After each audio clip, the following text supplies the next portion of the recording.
manera a lo que Dios está haciendo. Sentimos una libertad en el Espíritu esta mañana muy linda, la verdad. Gracias, Señor. Aleluya. Gracias, Señor. Vaya conmigo, por favor, a la palabra esta mañana, o esta tarde, esta tarde. Un favor, pónganse de pie, si son tan amables, pónganse de pie todos, para que se estire un poco y acompáñenme por favor al libro de Lucas capítulo 23, aunque vamos a leer otros pasajes más, pero quisiera empezar con Lucas capítulo 23, el versículo 32 y 33. Lucas capítulo 23, verso 32 y 33. Saludamos esta tarde a todos nuestros hermanos y amigos que nos ven a través de las redes sociales. Muchas gracias. Les damos la bienvenida a través de las diferentes plataformas que nos estarán viendo durante el transcurso de esta semana: YouTube, Facebook, etcétera, etcétera. Muy bien, leemos la palabra entonces esta tarde en el nombre del Padre, del Hijo y del Espíritu Santo.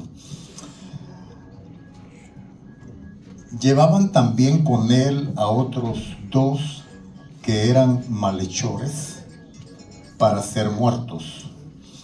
Y cuando llegaron al lugar llamado de la Calavera, le crucificaron ahí, y a los malhechores, uno a la derecha y el otro a la izquierda. Puede tomar su asiento. Y ya sentaditos en Mateo capítulo 27, Mateo capítulo 27, leeremos versos 33, 37, 38 y 44. Mateo capítulo 27, versículos 33. Y cuando llegaron a un lugar llamado Gólgota, que significa lugar de la calavera, verso 37. Vamos a leer el 34, vamos a leer por ello mejor. Le dieron a beber vinagre mezclado con hiel, pero después de haberlo probado no quiso beberlo. Y cuando lo hubieron crucificado, repartieron entre sí sus vestidos, echando suertes, para que de esa manera se cumpliese lo dicho por el profeta: partieron entre sí mis vestidos y sobre mi ropa echaron suertes. Y sentados le guardaban allí, y pusieron sobre su cabeza su causa escrita: este es Jesús, el Rey de los judíos. Entonces crucificaron con él a dos ladrones, uno a la derecha y el otro a la izquierda. Ahora el verso 44. Lo mismo le injuriaban, los mismos también le injuriaban también los ladrones que estaban crucificados con él. Lo mismo le injuriaban también los ladrones que estaban crucificados con él. Esta tarde quiero compartir un pensamiento que tiene que ver y está relacionado con estos dos personajes de los cuales la Biblia realmente no habla mucho. Nomás se conocen en Lucas como los dos malhechores, y Mateo le llama literalmente los dos ladrones. Algunas personas dicen, o en la tradición religiosa nos decían, el ladrón bueno y el ladrón malo. Los dos eran malos, hermanos, los dos eran malhechores, los dos eran asaltadores de camino, los dos tenían sobre sus hombros mucho arrastre de maldad. Y me puse a pensar en estos dos personajes. Pues no hay mucho que hablar, porque la Biblia no habla realmente mucho de ellos. O sea, es todo lo que encontramos aquí. Bueno, en Juan también se repite prácticamente o básicamente lo mismo que dice Mateo, que dice Lucas y Marcos también. Entonces, pero ¿cuál es la razón por la cual entonces quiero hablar acerca de estos dos personajes? Porque me parece a mí que de una manera muy interesante representan lo que realmente es la esencia de nosotros, los seres humanos. En primer lugar, me gustaría que, si podemos hacerlo, nos trasladásemos a ese escenario, del cual la Biblia le llama el Gólgota, Monte de la Calavera, Monte Calvario, como usted le quiera llamar. Algunos dicen que es el mismo monte en el cual Abraham estuvo en obediencia a Dios, su padre, estuvo a punto de sacrificar a su hijo Isaac. En el Antiguo Testamento, en Génesis capítulo 22, está esa historia, que por cierto, no le pone, en el libro del Génesis, no se le pone nombre a ese monte. Dice que Abraham fue a la tierra de Moría, pero no era el monte que se llamaba así. Simplemente era la tierra de Moría en un monte que no tenía nombre. Personalmente yo creo que no tenía nombre, porque ese nombre iba a ser revelado en el Nuevo Testamento. Porque el sacrificio que Abraham, rapidito, ese es un paréntesis, no me quiero salir del tema, pero rápidamente, Abraham era una sombra, era un prototipo del sacrificio que un día el verdadero redentor del mundo iba a realizar en ese monte antiguamente desconocido, ahora sí ya con un nombre, el monte Gólgota, el monte de la calavera, el monte Calvario, monte del sacrificio. Entonces a mí se me hace muy interesante ese escenario. Era un monte, dicen los estudiosos, un monte visible a todas aquellas personas que ingresaban a la ciudad de Jerusalén. Es más, pasaban, digámoslo así, por las faldas de ese monte, y desde las faldas se podía ver, realmente había una forma escénica donde se podía ver lo que ocurría en la parte de arriba de ese monte. Entonces, es el escenario perfecto para un sacrificio perfecto. Es el escenario perfecto para que Jesucristo realizara su obra magistral por la cual Él vino a la tierra en voluntad del Padre, que era la redención de la humanidad. Y es interesante para mí el hecho de que hayan dos personajes, los cuales la Biblia le llama malhechores, le llama ladrones. Porque de una u otra forma, esos dos personajes nos representan a cada uno de nosotros. La Biblia dice claramente, usted creo que no tiene problema en entender esto, de que no hay ningún hombre bueno, ninguna mujer buena. Isaías dice que todos nosotros, toda la raza humana, nos hemos descarriado como ovejas, cada cual se apartó sobre su propio camino. El apóstol Pablo, cuando le escribe a la iglesia de Roma, nos recuerda que por cuanto todos, diga conmigo todos. O sea, ahí está usted, ahí estoy yo. No, todos, por cuanto todos pecamos, estamos destituidos de la gloria de Dios. Entonces no hay ningún hombre bueno, no hay ninguna mujer buena, capaz o autosuficiente que pueda llenar los requisitos y las demandas de justicia de un Dios tan santo, de un Dios tan puro. Por eso a mí se me hace maravillosamente impresionante que Jesús haya venido a morir en ese escenario, en medio justamente de dos personajes que la Biblia le llama malhechores, que la Biblia le llama ladrones, que estaban condenados por la justicia de los hombres a pagar de una manera cruel y sangrienta, como era la crucifixión, que por cierto, la crucifixión, la muerte, en cruz, era una señal o un símbolo de maldición. Dice Éxodo en el capítulo 12, maldito todo aquel que sea colgado de un madero. Entonces estos hombres no estaban ahí porque eran muy buenos, porque eran santos, o porque reunían o tenían requisitos para llenar demandas de justicia. No, estaban ahí porque eran hombres malvados, eran hombres malos. Y estaban ahí para pagar un precio de muerte, de crucifixión, porque eso es lo que ellos merecían.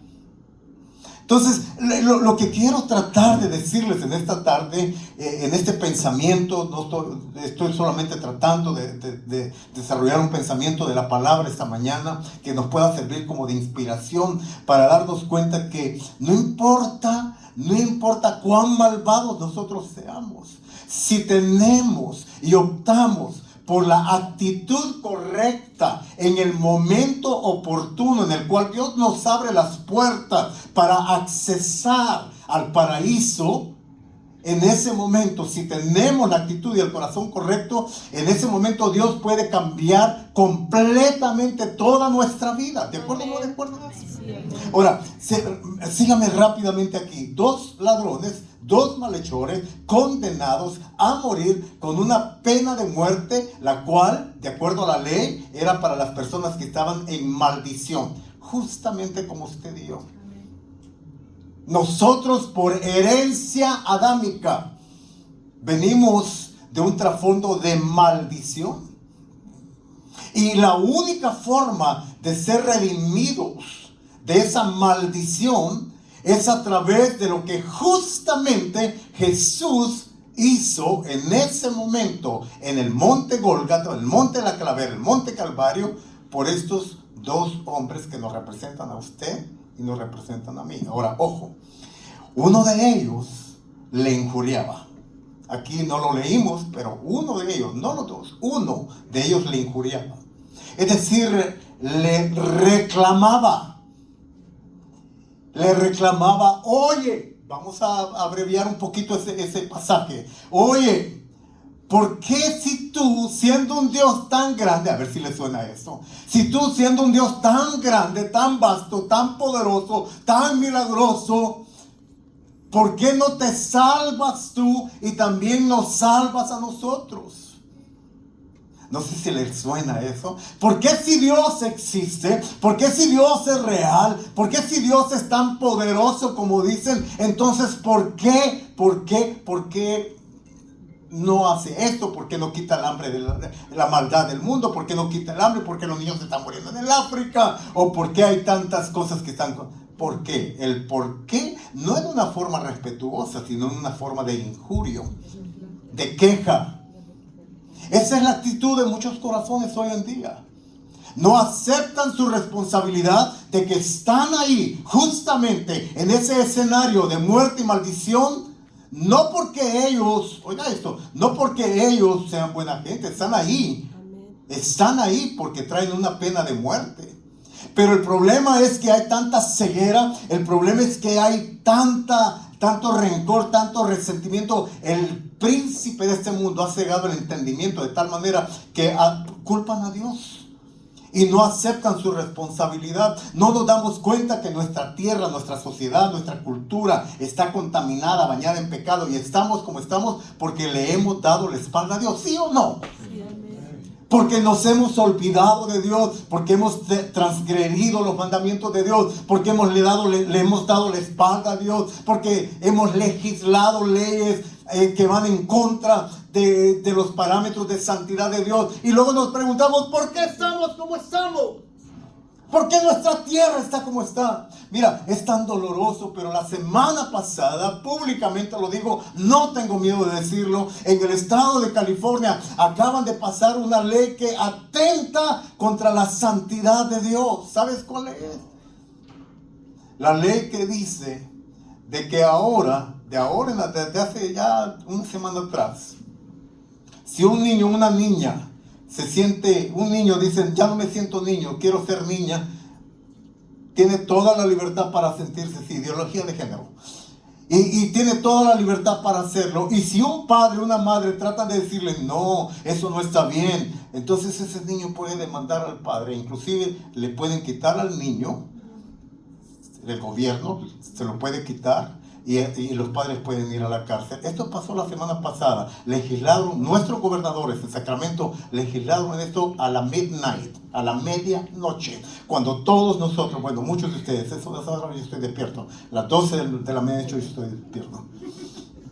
Y cuando todos ustedes estaban, o la mayoría de ustedes estaban dormidos, en ese momento estaban legislando en Sacramento esa ley para que nadie se diera cuenta. Muy pocos se han dado cuenta de esa ley. Pasó. ¿Cómo se llama la ley? ¿Te recuerdas? No. Ya pasó, pero ya está firmada por nuestro gobernador. Y muchos de ni siquiera saben. No sabía. ¿Ah?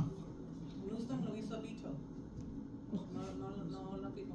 ¿No la ha firmado todavía? No, Pero está. Los legislators sí la pasaron. Ok. Pero él la tenía que firmar. Y no la ha firmado. Hay grupos que se están oponiendo.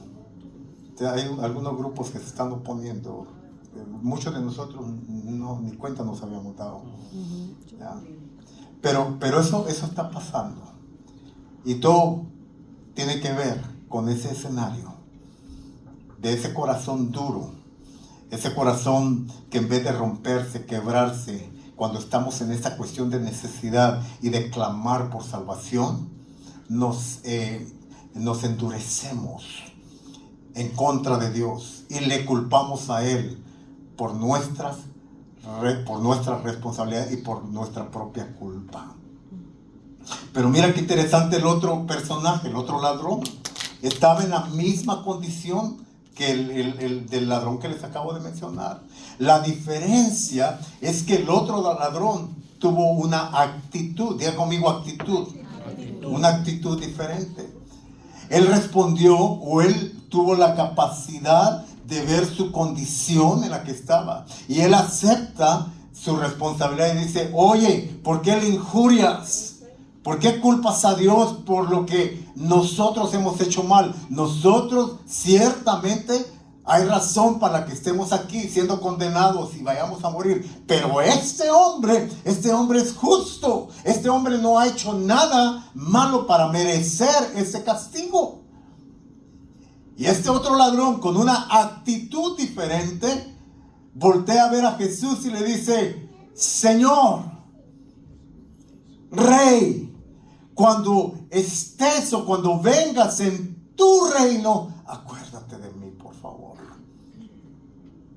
Y a este Jesús le responde, de cierto te digo, hoy estarás conmigo en el paraíso. La eternidad está marcada por una decisión, porque ya el sacrificio fue hecho. Ya Dios, mi amado hermano, no tiene que hacer absolutamente nada adicional para salvar a la humanidad, porque de tal manera amó Dios al mundo que dio a su Hijo unigénito, para que todo aquel que lo reconozca, que crea en Él, no se pierda y entonces obtenga la promesa del paraíso, obtenga la vida eterna. ¿Cuántos dicen amén? Amén. Gloria a Dios. La actitud del corazón de este ladrón fue una actitud de arrepentimiento, fue una actitud de confesión, fue una actitud de, Señor, yo merezco estar aquí, tú no, pero Señor, si en tu gracia y misericordia puedes acordarte de mí cuando vengas en tu reino, por favor hazlo. A este Jesús le otorga el perdón y le da el pase inmediato para la eternidad, para el paraíso. Ahora, siempre me he preguntado y me ha llamado la atención, ¿de dónde este hombre sacó la idea o la revelación de que Jesús era su Salvador, que Jesús era Rey? Porque dijo, acuérdate de mí cuando vengas en tu reino. O sea, para venir en un reino tiene que ser un rey. ¿De dónde obtuvo esta idea? Yo tengo dos hipótesis.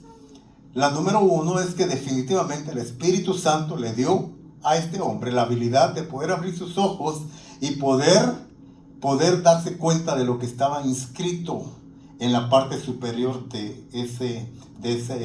esa cruz. Imri, ¿no? He aquí el rey de los judíos. He aquí el rey de los judíos. Que por cierto, dice el pasaje que leímos que esa era la causa por la cual Jesús había venido. Entonces este ladrón por revelación del Espíritu, dice, yo soy un ladrón, yo soy un malhechor, yo soy un hombre malvado, yo merezco la muerte. Pero ahí dice que Él es el Rey de los judíos. Y yo puedo ser muy malvado, yo puedo estar muy alejado de Dios, pero yo soy judío y yo lo quiero a Él como mi Rey. Él es mi Rey. Y en el momento en que este ladrón confiesa que Jesús es el Rey, es el Señor, que Jesús dice, acuérdate de mí cuando vengas en tu reino, en ese momento es que él obtiene la verificación de la promesa de la salvación para su alma. Es lo mismo que ha pasado con usted y con nosotros. Mire, mucha gente pudiera estar en ese momento aquí o en otros lugares adorando y exaltando al Rey y no lo están. ¿Por qué? Porque muchos todavía tienen el corazón como el del otro ladrón, que en vez de confesar están quejándose contra Dios y tienen tantas cosas contra Dios, y muchos están negando la existencia de Dios y la realidad de Dios, porque su corazón está entenebrecido, está endurecido. Pero yo le doy gloria y honra al Rey, que esta mañana hay muchos fieles aquí que ya sus ojos fueron abiertos y que ya pudieron ver bien quién es el Rey de Reyes y el Señor de los Señores. Y que nuestros corazones, por la gracia y la misericordia de Dios, fueron tornados hacia Él. Que por la gracia y la misericordia de Dios, nuestros corazones se volvieron a Él en una confesión de arrepentimiento. Soy malvado, soy ladrón, soy esto, soy lo otro, pero yo creo que Jesús vino a pagar el precio por mi culpabilidad. Y aunque por derecho inherente de mi maldad yo estoy destinado a muerte, ahora Él cambia ese curso de mi existencia. Y no solamente me da promesa de la vida eterna, no solamente me ofrece el paraíso, pero me ofrece un cambio de vida aquí en esta tierra. Por eso Pablo, que recibe esta revelación, dice en el libro de Efesios capítulo 2, capítulo 3, también dice que pasamos de muerte a vida. Es cierto, hermano, había un decreto de muerte sobre nosotros, había un decreto de maldición que traía en conjunción la muerte para nosotros. Pero dice Pablo, pero ahora por su gracia, por su misericordia, fuimos trasladados de la muerte a la vida, de un reino de tinieblas y de oscuridad al reino de la luz, de un reino de esclavitud en Satanás al reino de Jesucristo, el Hijo amado. Aleluya.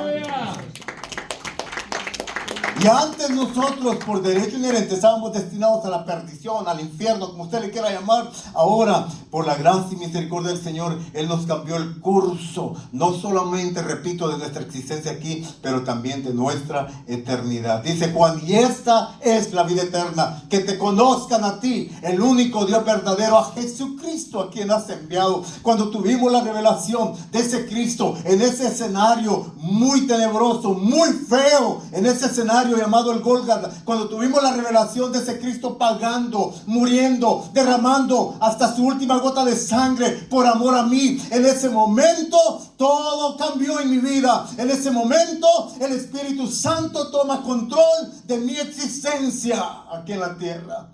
Y dice en Colosenses capítulo 2, versículos 14 y 15, que habían decretos de muerte, habían acta de decretos de muerte en contra de nosotros. Pero dice la palabra, despojando los principados y las potestades, Él. ¿Quién es Él? Ese Cristo del cual injuriaba el ladrón, ese Cristo del cual se burlaba la gente que pasaba al pie o a la falda del monte, ese Cristo que estaba muriendo de una forma tan cruel, tan sangrienta. Él expuso ahí, de esa manera, Él expuso a los principados, las potestades, y los exhibió públicamente. Sí, amén. Triunfando sobre ellos en la cruz. Lo que el diablo, lo que los demonios, lo que la gente pensaba que era un escenario de muerte, de derrota, de dolor, de tristeza, de angustia, de tormento, de debilidad, no era otra cosa que el poder de la sabiduría de Dios manifestada para salvación para usted y para mí. Por eso, entendiendo esta esencia del Evangelio, Pablo dice, por eso yo no me avergüenzo del Evangelio. Hay gente que me ha dicho a mí, ¿cómo puedes creer en un Dios que lo matan de esa manera, que lo crucifican de esa manera, que lo sangran de esa manera, que le dan 39 flagelazos, latigazos, que lo ponen que le ponen corona de espinas en su boca? ¿Cómo puedes creer en un Dios tan debilucho? Oh, mis amados hermanos, lo que es debilidad para los hombres es el poder de Dios para la salvación de la humanidad. No me avergüenzo del evangelio, porque este evangelio es poder de Dios para salvación. Si la gente pudiera entender lo que Jesús hizo en ese escenario tenebroso, lleno de tanto dolor, tanto sangre, tanto tormento. Si la gente pudiera entender que solamente eso que Jesús estaba haciendo ahí era lo que podía satisfacer la demanda de un Dios tan santo y tan puro, entonces la gente empezaría a pensar, valga la redundancia de la palabra, a pensar diferente. Se dieran cuenta y sacaran provecho de ese sacrificio, no de debilidad, sino del poder de Dios manifestado. No de tristeza y dolor, claro, para el Cristo crucificado sí, pero para nosotros beneficio. Porque si Él no hubiera muerto, si Él no hubiera pasado por todo eso, entonces nosotros hoy en día no estuviéramos aquí en este momento adorando. Aleluya. ¿Por qué? Porque el camino estaba cerrado, porque las puertas estaban cerradas. De una manera tipológica, cuando Jesús está en el monte de la calavera, en el monte Gólgota, cuando Jesús está expirando y diciendo, Padre, entrego en tus manos mi espíritu. En ese momento dice las últimas, Padre, consumado es. En ese momento la Biblia dice que las cortinas del templo se rasgaron en dos. Ahora aquí hay una tremenda enseñanza. Un día vamos a dar una enseñanza cuando es. Porque había una separación de lo que era el lugar santísimo, el lugar santo, los atrios, el atrio, perdón, etcétera, etcétera. Y nadie podía entrar hasta lo más hondo, profundo en el templo que se llamaba el lugar santo. Nadie, excepto un hombre. Y era un llamado sumo sacerdote y tenía que entrar bien preparado, las vestimentas correctas, los ornamentos correctos, la actitud del corazón correcto, porque si entraba de una manera no digna, en ese momento caía muerto. Había una costumbre y la Biblia lo habla, es una tradición judía más fuerte. En la Biblia solo tenemos un texto que habla de eso, que tenían que entrar con una campanilla en el talón de su pie, porque en el momento en que si ese sumo sacerdote entraba impuramente, moría físicamente. Entonces le ataban una cuerda y como nadie podía entrar ahí, tenían que jalarlo y sacar a ese cadáver de un lugar donde se supone que hay un Dios de vida. Tenían que sacar a un hombre muerto, un cadáver. ¿Te imaginas, hermano? Yo no sé si estás entendiendo lo que estoy predicando, enseñando esta mañana, pero si Jesús no hubiera muerto en ese escenario llamado el Gólgota, a todos nosotros ya nos hubieran sacado los ángeles con cuerdas de este lugar. Todos estaríamos aniquilados. ¿Sí estás entendiendo lo que estoy diciendo? Usted y yo no estuviéramos aquí. Si Jesús no hubiera muerto y si no hubiera sido sacrificado como lo fue en ese lugar tenebroso, hoy en este momento nosotros no tuviéramos acceso a ese lugar santísimo donde entraba una vez al año el sumo sacerdote, una vez al año. Pero ¿qué dice la palabra de Dios? Voy a cerrar con esto. Acompáñenme por favor al libro de Hebreos capítulo 4. Vengan para acá, mis hermanos, porque si todavía no nos llegó esto, yo creo que esto nos va a ayudar. Hebreos capítulo 4.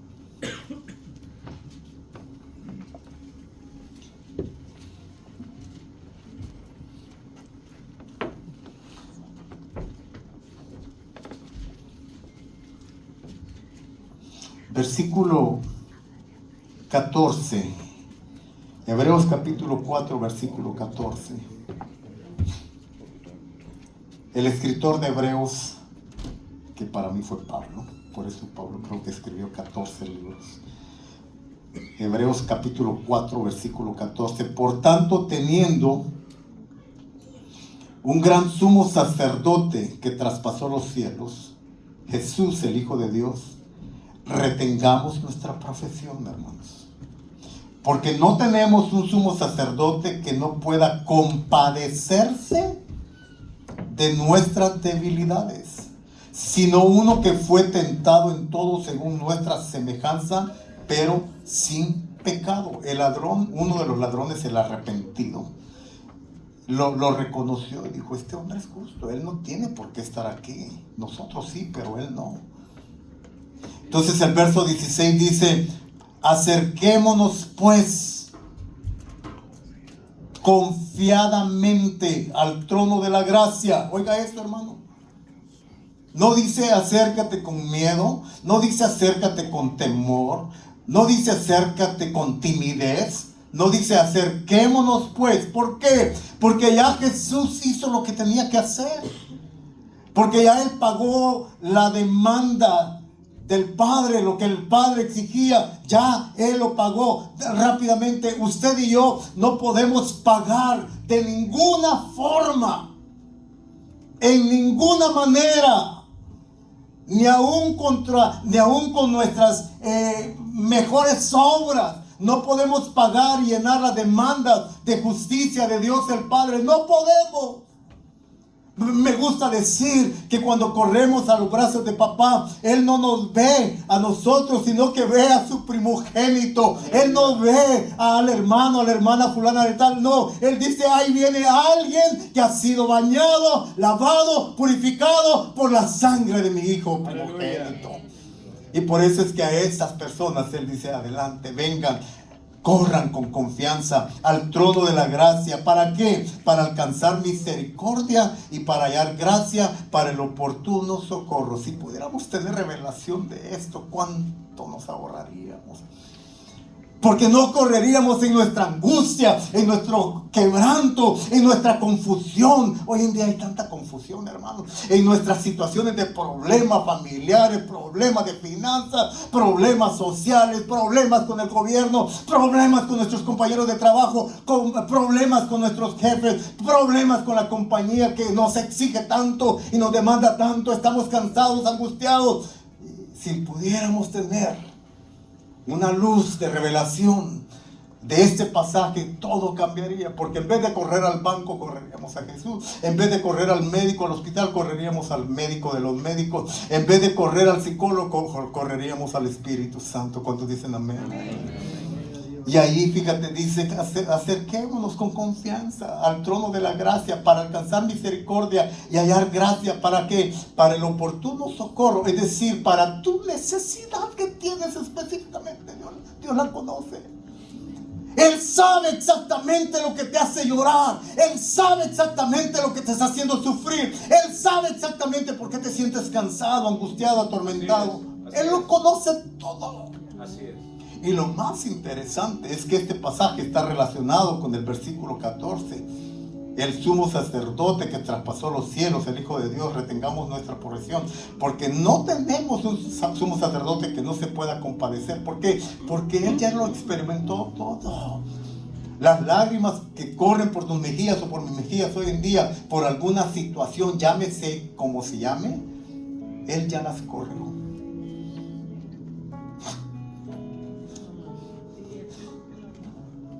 Él ya lo pagó todo. Cuando Isaías lo ve en el Antiguo Testamento, por eso dice: oh, este varón es un varón de dolor, experimentado en quebranto. Porque Jesús fue roto, quebrantado, no solamente físicamente. El dolor y el quebranto de lo físico fue secundario, hermanos. Habían otras cosas. ¿Qué me dice cuando Él estaba, por ejemplo, en el monte Getsemaní, el monte de la trituración?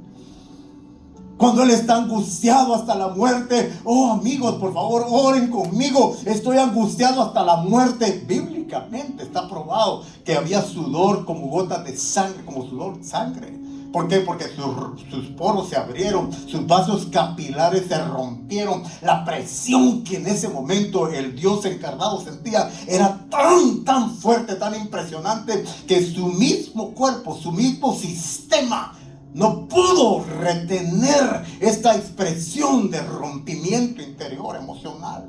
Estoy angustiado hasta la muerte. Oren, por favor. Pero ¿qué pasó? Se durmieron sus amigos. Todo nuestro dolor, todo nuestro sufrimiento, Él lo experimentó. Y en las diferentes facetas que nosotros experimentamos, confusión, dolor, tormento, Él lo experimentó. Entonces dice el escritor de Hebreos, dice Pablo, que escribió Hebreos, dice, Él sabe, Él conoce tu situación, Él sabe por lo que estás pasando. Los poetas han escrito cosas tan hermosas, los cantantes han escrito canciones tan hermosas, cuando por ejemplo nos hablan de ese Jesús que se compadece de nosotros, de ese Jesús, poeta anónimo, que nos carga en sus brazos a la orilla del mar, que por eso las únicas huellas que se ven no son las nuestras, sino que son las de Él. ¿Por qué? Porque Él nos ha llevado en sus brazos de amor, porque nos ha cargado. En esos momentos cuando nos sentimos desesperados, angustiados, que pensamos que no hay salida para nosotros, ese es el mejor momento para correr a los brazos de nuestro papá. Es el mejor momento para dejar que Él nos cargue en sus brazos de amor y de misericordia. Con confianza. Con confianza. No porque lo merezco. No, no lo merezco. Porque soy digno. No, no soy digno. Pero entonces, ¿por qué? Porque Él me ama. Porque Él me ama. Y punto. ¿Quién le puede reclamar a Dios por su amor probado y comprobado por ti y por mí en la cruz de Calvario? ¿Quién le puede reclamar? ¿El diablo? No, porque de acuerdo a la Biblia, el diablo perdió la noción, se le olvidó lo que le dijeron, que le iban a aplastar la cabeza. A él se le olvidó. Por eso él pensó que había triunfado cuando mataba al Hijo de Dios. Tonto. Dios lo estaba usando porque a través de la muerte Dios iba a sacar la vida. Porque después de la corona de espinas venía la coronación de gloria para el unigénito. Porque después de ascender a la presencia del Padre, el unigénito se iba a sentar a la diestra. ¿Para qué? ¿Para qué? Para ser nuestro intercesor. Porque el acusador siempre, hasta que sea atado por 1000 años, va a estar acusándonos, va a estar siempre diciendo, sí, él, pero mira lo que hizo ayer, pero mira lo que dijo ayer, pero mira, ¿tú crees? Él no tiene derecho.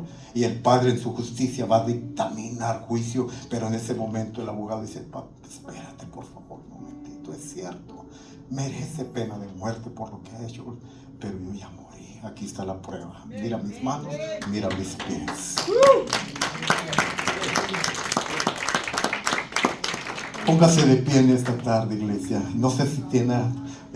esta tarde, este día lo que ha estado aconteciendo es muy hermoso. No nos pusimos de acuerdo con nada realmente. Pero lo que yo sentí en esta tarde de que empezamos la alabanza, la adoración, era precisamente eso, poder correr a los brazos del Padre. Con libertad, con confianza. Yo espero que en esta tarde no hayan tímidos. Pero si usted es un hombre, si usted es una mujer necesitada, sí quiero hacerlo en esta tarde, como podamos. Quiero que llenemos este lugar acá. Nos vamos de las redes sociales, amigo, amiga. Ustedes que han estado pasando tiempos difíciles, tiempos oscuros, quiero decirles que su única respuesta está en Jesús, en nadie más. Solamente Cristo tiene la solución para sus problemas. Si los que nos van a ver a través de redes sociales todavía no tienen una relación personal con Jesús, nunca es tarde. Tal vez tú puedas decir, no merezco el perdón, no merezco la gracia y la misericordia de Dios. Ninguno somos merecedores, pero Él nos las otorga. Por gracia sois salvos. Y esto no de vosotros, es un regalo que viene de Dios para nosotros. Así es que antes de que los hermanos vengan aquí al frente, ustedes que están en redes sociales, cierren sus ojos en este momento, ahí donde estén, en diferentes partes donde nos ven, Chile, Salvador, Guatemala, México, Houston, Nueva York. Cierren sus ojos ahí donde están y digan conmigo, Señor Jesús, te doy gracias porque pagaste el precio de mi maldad.